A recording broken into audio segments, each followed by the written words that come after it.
Halo teman-teman, di videoku kali ini masih seputar tentang telat upload faktur pajak, yaitu lebih dari tanggal 15 ya. Jadi di PR 3 tahun 2022 tentang faktur pajak di pasal 18 ini kan dibunyikan e-faktur sebagaimana dimaksud dalam pasal 12 ayat 2 wajib diunggah dalam kurung diupload.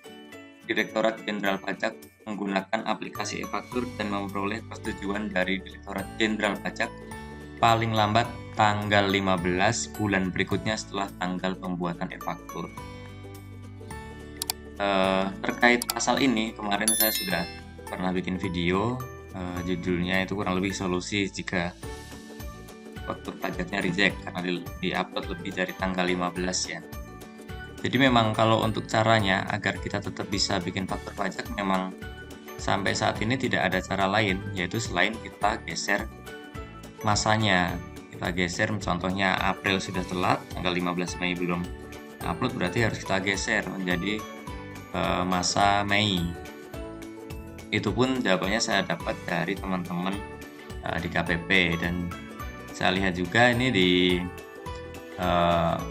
Twitternya DJP pun sama ya, mereka menuliskan seperti ini.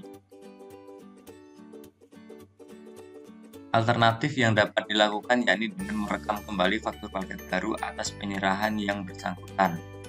Jika faktur baru akan direkam di bulan Mei, maka tanggal yang dicantumkan di faktur pajak adalah tanggal bulan Mei untuk masa pajak Mei. Jadi yang bisa dilakukan memang dibuat faktur pajak baru, direkam di bulan Mei. Tanggalnya Mei, artinya pun masanya nanti masuk ke masa Mei.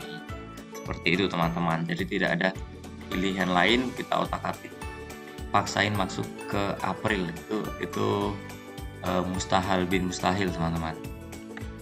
Oke, kembali ke peraturannya.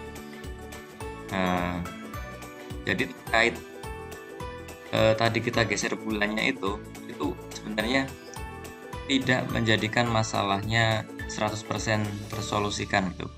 Menjadikan masalahnya sudah benar-benar selesai beres gitu. Karena untuk faktur pajak yang kita buat tidak sesuai dengan real transaksinya, itu termasuk kategori faktur pajak yang terlambat dibuat teman-teman. Kita bisa lihat di pasal 32. Nah, di pasal 32 ini, pasal 32 ya, kita baca, faktur pajak terlambat dibuat dalam hal tanggal yang tercantum dalam faktur pajak melewati saat faktur pajak seharusnya dibuat, bagaimana dimaksud dalam pasal 3 ayat 2 dan pasal 4 ayat 3. PKP yang membuat faktur pajak sebagaimana dimaksud pada ayat 1 dikenai sanksi administratif sesuai dengan pasal 14 ayat 4 Undang-Undang KUP. Nah, jadi setelah teman-teman geser tadi dari April ke Mei, itu nanti berpotensi, maksud saya berpotensi itu bisa iya bisa tidak, berpotensi teman-teman akan kena sanksi telat membuat faktur pajak karena tanggalnya tidak sesuai dengan tanggal transaksi seperti itu. Jadi nanti kalau misalkan teman-teman ada SP2DK kemudian sampai di periksa seperti itu, teman-teman kantor pajak, teman-teman KPP melihat bahwa tanggal transaksi dan tanggal faktur pajak teman-teman itu tidak sama, terlambat, maka teman-teman akan kena sanksi administratif sesuai pasal 14 ayat 4. Seperti itu teman-teman.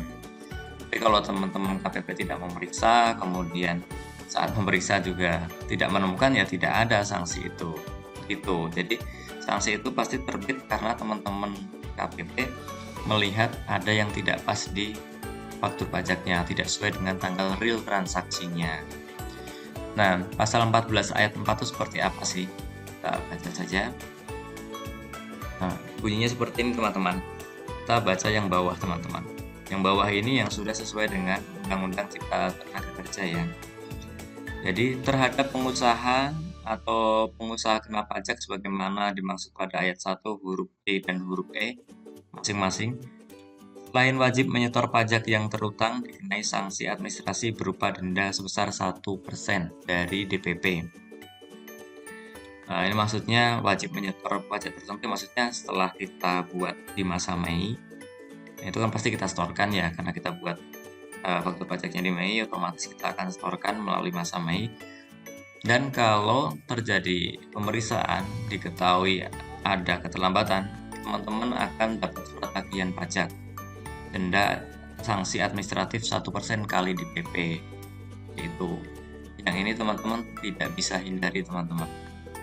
Ya mungkin hanya dengan berdoa ya supaya tidak sampai diperiksa atau supaya sampai tidak diterbitkan STP dari teman-teman KPP seperti itu. Nah, jadi sebenarnya contoh terlambat itu tidak hanya teman-teman yang telat upload tanggal 15 kemudian dari April geser ke Mei teman-teman. Kalau kita lihat contohnya di per ini, masih di per yang sama, kita buka di contoh ini, di lampiran huruf A angka 5. PTK yang merupakan PKP melakukan penyerahan BKP kepada CVC yang faktur pajaknya seharusnya dibuat tanggal 12 April 2022. 12 April 2022. PTK membuat faktur pajak pada tanggal 13 April 2022 dengan mengisi kolom tanggal faktur pajak 13 April 2022. Faktur pajak tersebut merupakan faktur pajak yang terlambat dibuat.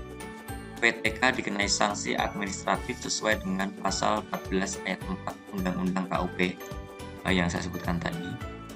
Dalam hal TVL merupakan PKP, maka PPN yang tercantum dalam faktur pajak tersebut merupakan pajak masukan yang dapat dikreditkan sepanjang merupakan ketentuan pengkreditan pajak masukan sesuai dengan ketentuan peraturan perundang-undangan di bidang perpajakan. Jadi teman-teman, masa April teman-teman geser ke Mei itu sudah pasti terlambat. Di contoh ini saja, tanggal 12 April dibuat faktur pajaknya tanggal 13 April, sama-sama April hanya beda tanggal, beda 1 hari. Itu pun sudah termasuk faktur pajak yang terlambat dibuat, teman-teman. Itu pun sudah kena sanksi administrasi pasal 14 ayat 4 yang saya sebutkan tadi, yaitu denda 1% dari DPP, teman-teman. Jadi seperti itu, teman-teman ya. Jadi konsekuensi atas terlambat upload melebihi tanggal 15 bulan berikutnya itu adalah berpotensi kena sanksi administrasi pasal 14 ayat 4, yaitu denda 1% dari DPP. Seperti itu, teman-teman. Oke, semoga videoku ini dapat menambah wawasan perpajakan kita semua, teman-teman ya. Terima kasih.